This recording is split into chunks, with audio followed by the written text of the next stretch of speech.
Welcome, beautiful people out there in the world, to Chocolate Making 101.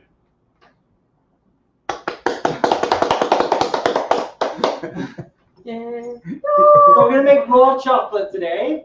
And I learned this basic recipe from Russell James, Raw Chef Academy. I've been loving chocolate all my life, all 40 years of my life.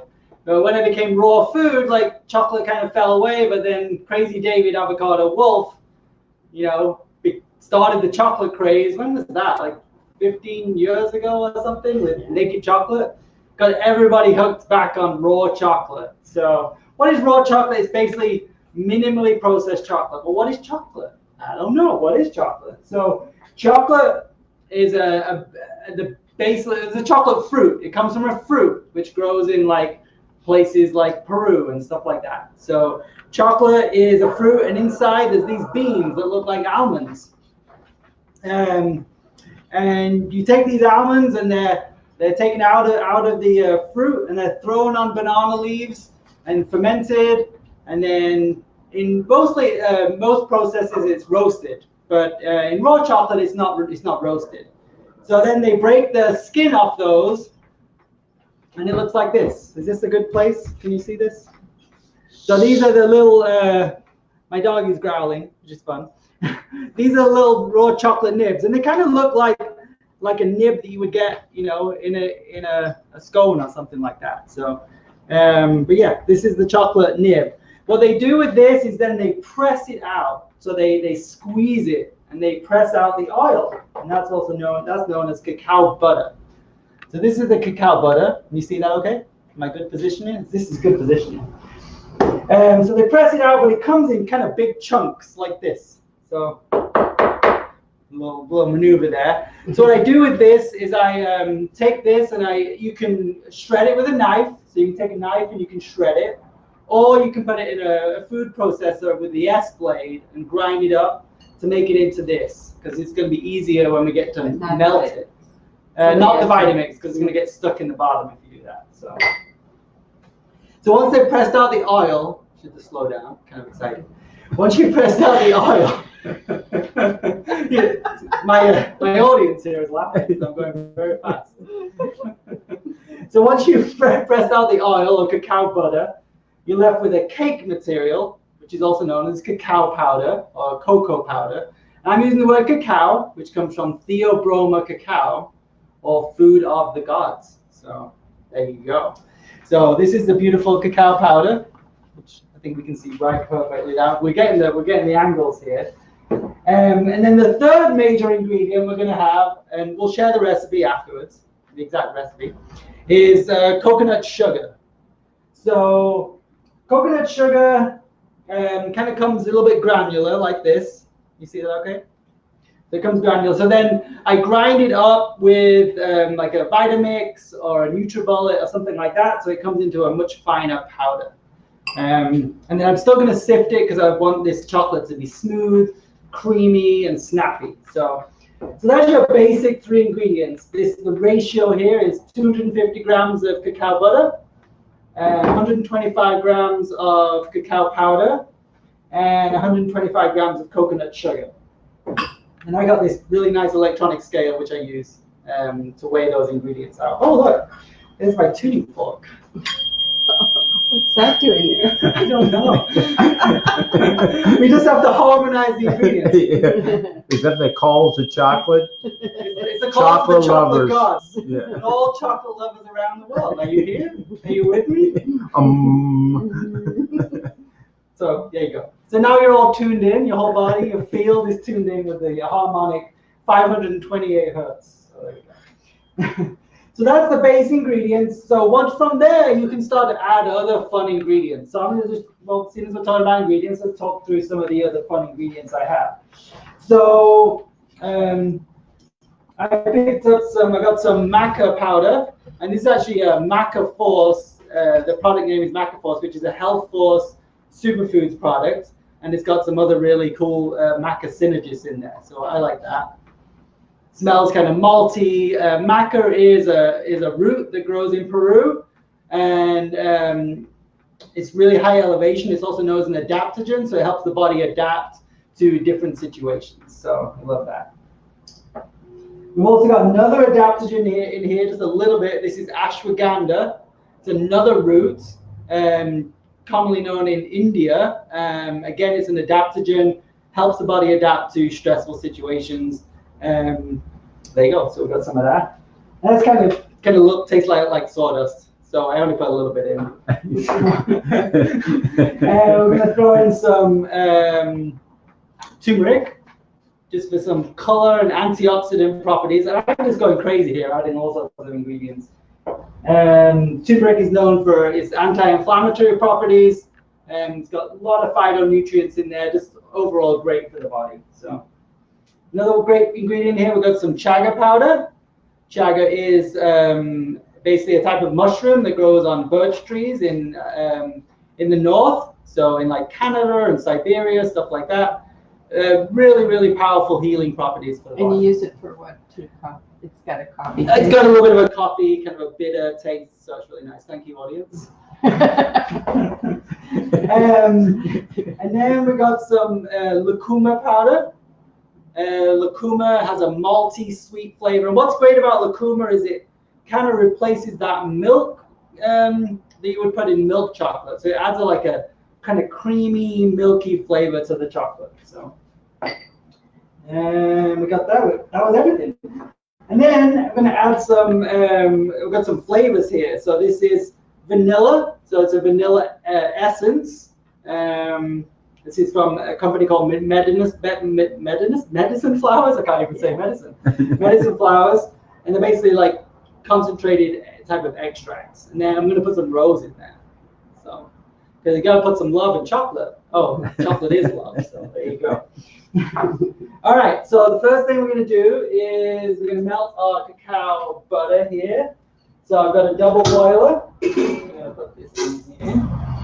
So if somebody wants to repeat this recipe, they don't need all those other ingredients. You don't need all the, that's the base ingredients you've got right there. So if you've got those, you're all set. So it should melt in just like 1 minute. So you can get out if you have any questions out there.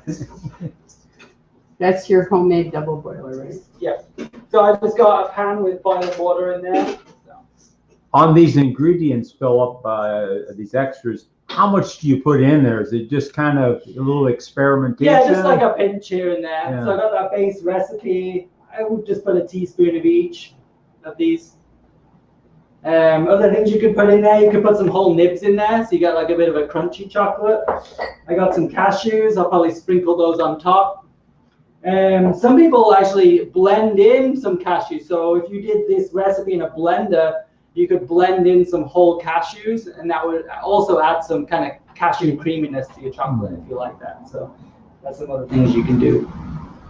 Any other questions out there? When do we eat? When do we eat chocolate? When do we eat chocolate? Soon. So some of these ingredients, where I got them from, I work with Health for Superfoods, and they manufacture Excelsior Alchemy, and we have a line of some of these superfoods that are available. This is the chaga, so this is Excelsior Alchemy chaga powder. That's available on excelsioralchemy.com.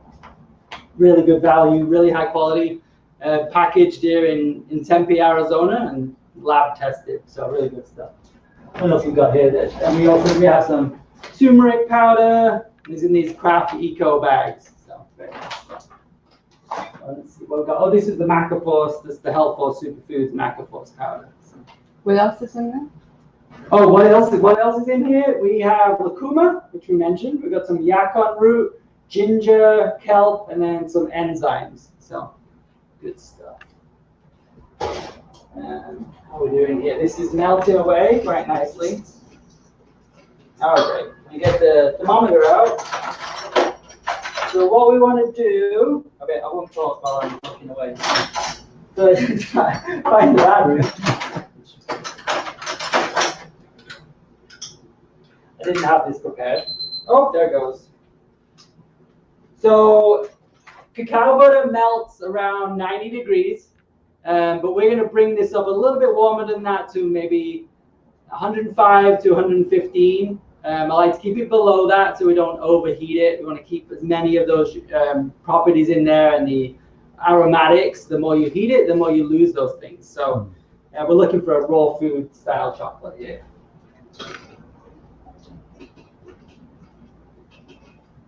Any questions? Is anybody watching?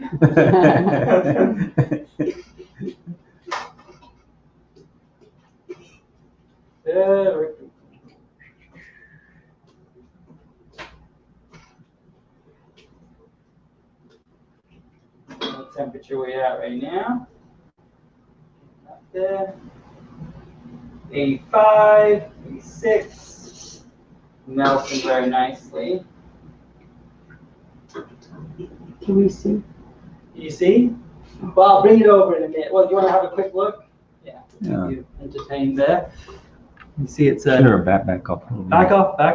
You see it? Yeah. All right. It's liquid. It's almost liquid, so we want it completely melted, so we don't want to have any chunks of cacao butter in there, because then you'll bite into cacao butter in that form, and it's not so good. We want to really, when we get it, we're going to be mixing that well together with the other ingredients. Let's see what our temperature is. 94, 100, 2. Oh, it's melting beautifully there. Let's talk about my T-shirt here. This is Vital Actions, and this is my buddy Tim Rustmeisel, sorry, and he basically lives in Costa Rica and rescues turtles. Turtles. So Okay. Turtle Rescue Center. Oh. How often do you make chocolate? This sounds like it's a frequent activity with you, As Bill. much as possible. And I like to give it away. I really do. Oh, you do? I know that for a fact, yes. So last night I went to a raw potluck. Birthday party. A raw potluck birthday party, sorry. Yes. And I took my chocolate and everybody loved it. Oh. Oh, there we go. A few left, little chunks left. Don't want any of those, so just gonna squeeze those out.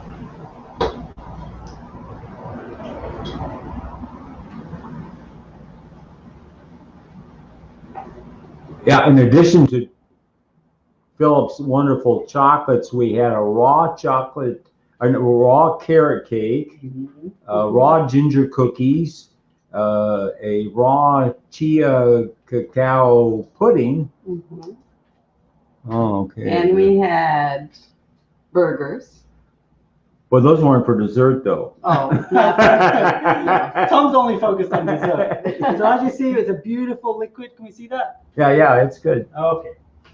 So we had some classic burgers, but they weren't vegan, and they weren't. I mean, they were vegan, and they were raw, right? Right, raw. Raw. It was all raw last it's night. It's about, let's see, it's 100. It's still going up. 112 there. Perfect. So I didn't make it too hot, so I like that. So I'm going to add in these other ingredients. The cacao powder, cacao powder sometimes has a little bit of like clumps in it. So actually what I did with this is I pre-ground it in the Cuisinart, with the food processor with the S-Blade, because I wanted it to be powderier, and then I don't have to sift it. So when I sift it, it takes forever. So I condensed that. So, and if you don't do that, you'll get clumps in there, and then it'll just take longer to like mix it. So that is pre-sifted. So it's going to dump this in here. Then we've also got some the coconut sugar, and then I'm actually going to sift this because sometimes you get like little gritty bits in there, and I don't want those. Got to get your hands in there a little bit. It's more fun. So I'm going to leave those out, those gritty bits there, because that'll kind of make it. I mean, it's kind of fun to put it in there sometimes, but I like smooth chocolate, so we are going to leave that right there. I put them in my tea. Glasses on the side. All right, so we're going to mix. to mix the main ingredients. Then we're going to throw in some sugar.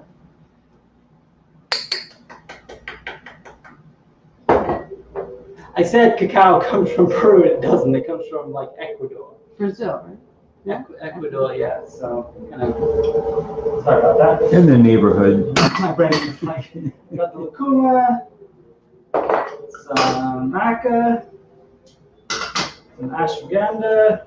There we go. Those lovely ingredients.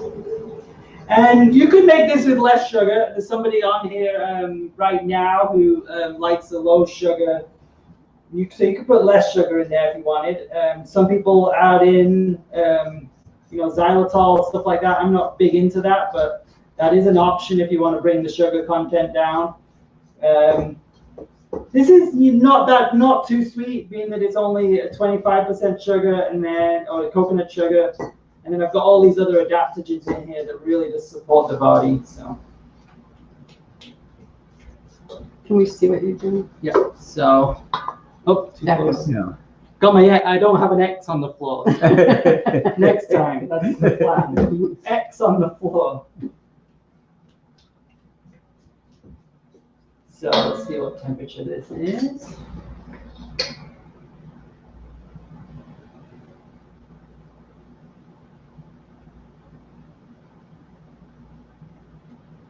Now, what temperature do you want it now? About 89. I want to bring it down to about 85. And it's a little bit warm right now, so there's one option you can do if it's making a lot of chocolate, is you can have a bowl that you've prepared in the freezer, which helps bring the temperature down a little bit faster.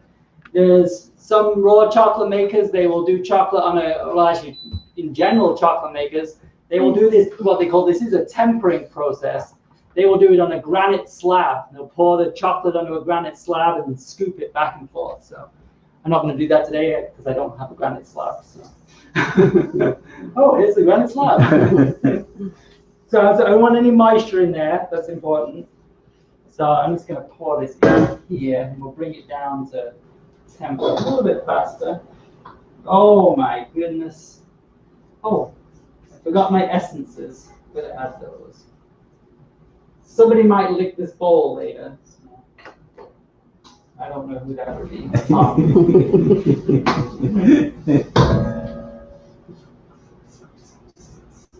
Oh my. But you can always just rub it all over your face, which I like to do, but today we'll just skip that. I'll lick the bowl, but you need to give me a spoon. We're going to add a little bit of vanilla. This is very concentrated, so maybe 5 or 6 drops. And the rose. Same there, very concentrated, 5 or 6 drops.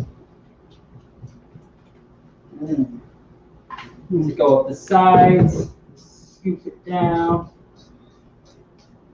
Oh, just look at that. It's just gorgeous. And this process that you're doing right now, what is that called? It's called tempering, as in temperature. So what you're doing is you're bringing the temperature down gradually. So if you took this chocolate right now, if we made it, we melted the butter and we put it straight in the freezer, the chocolate, if you brought it out, if it was at room temperature, the chocolate would start to melt. So by bringing the temperature down slowly, there's the crystallization change that makes the chocolate more stable at room temperature. So you have to be a little bit of a chemist. Yeah, so there's a little chemistry. Now, some people, I only do it once, and I found that works great. Even here in Arizona, the chocolate doesn't melt unless it's in the car. But some people do that tempering process a couple of times. They will bring it down to temperature and then take it up again and then bring it down again. But I found this is pretty adequate. So as you see, it's starting to get a little bit thicker. So you pretty much start to tell, we in shot here, you can start to tell when you're at good temperature because it's starting to thicken up there. So it's kind of really beautiful right now. So, and I bet our temperature is just perfect. So let's see. We're probably a little bit colder than that. There we go. Yep, we're at 83. So I like to go down to, like I said, 85. Oh, it's 84 there. So chocolate everywhere. So now we're going to put it in some molds. And these are silicone molds, like so. Who sells those? You can get those at Michael's online. I like the silicone molds because they're just so easy to work with, and you can just pop them right out. There's acrylic molds, which are a little bit harder to work with, but you can do it. The challenge with acrylic molds is you've really got to get that tempering process right. So these are just more forgiving in this process because you can kind of just pop them out and squeeze them out. So let's put these in the mold.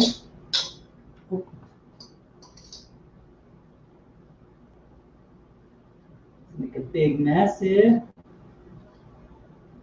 These are little like chocolate bar molds.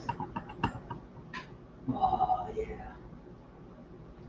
Can you see that pouring in? We good? Yeah.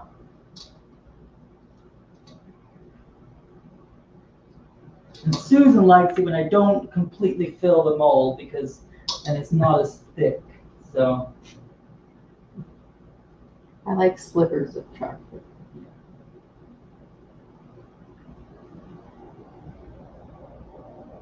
Making a bit of a mess, but that's part of the fun. Mm-hmm.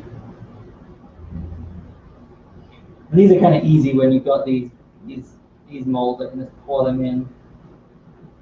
Oh, wow, that's a fat one for me. Oh, that's a big one. Okay.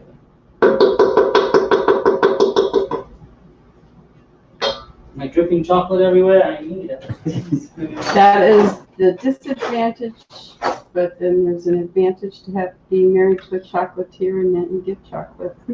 You have chocolate all over your kitchen, but I've had it all over the floor. But there's still chocolate on the dishwasher I can't get on.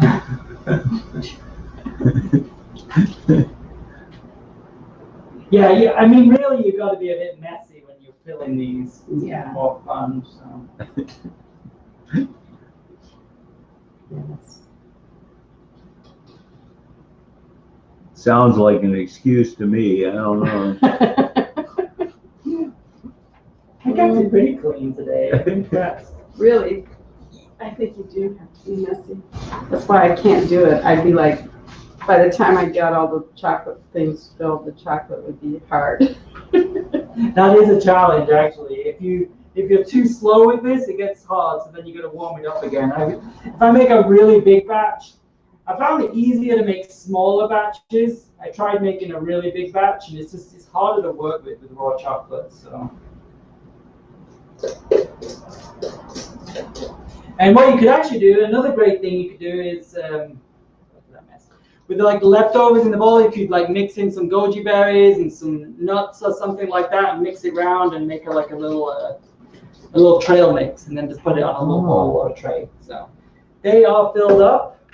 There's still a lot of chocolate in there, but that's good. Oh, I'm gonna put some nibs on these because nibs are always fun.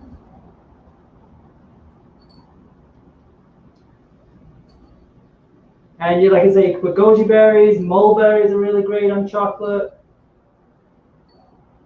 Pecans. Yeah. Almonds, I guess. Mm-hmm. Raisins.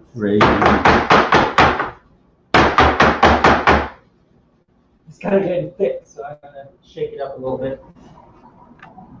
Got a little, wow, that's a big piece of cashew there.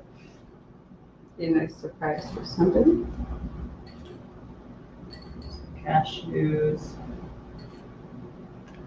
Oh, there we go. I'm going to show you those right there, how beautiful they are. Oh, yeah. And then I'm going to now I can put them in the fridge. I'm going to put these in the freezer. Cools it down faster. And how long do you need to leave And then them? magically,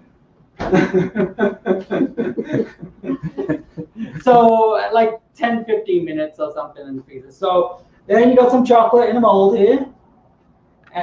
They were supposed to be a full mold, but I ate those.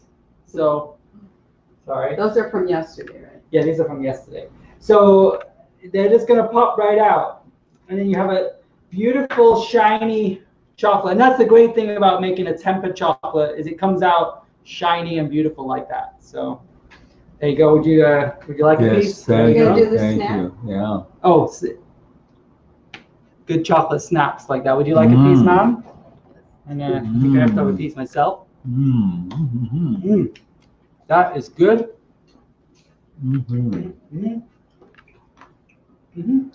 So thank you for joining us for the Raw Chocolate 101, and we'll see you again here soon. Where are they going to get the recipe? Oh, I'll be sharing the recipe later, so I'll put that together. Great.